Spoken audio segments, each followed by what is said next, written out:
I have 2 fig trees in pots. They are 2 to 3 feet tall and sprouting figs. Can I plant fig trees now in the summer, or should I wait till cooler weather? And this is from William in Somerville, Tennessee. Plant. Plant.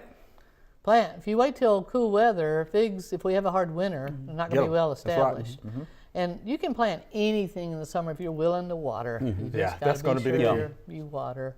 You got to So water. I've just planted one myself because mine got killed this winter because I planted last fall gambling on another mild winter.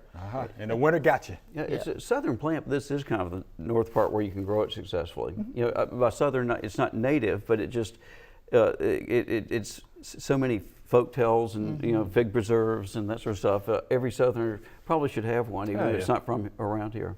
It loves the heat. It's just I'd say, kind of yeah, an it loves the heirloom, heritage kind of thing. And again, the birds just love it. I mean, you may not like the fact that the birds love it, but if you do like to plant, so that the wildlife can share a little bit.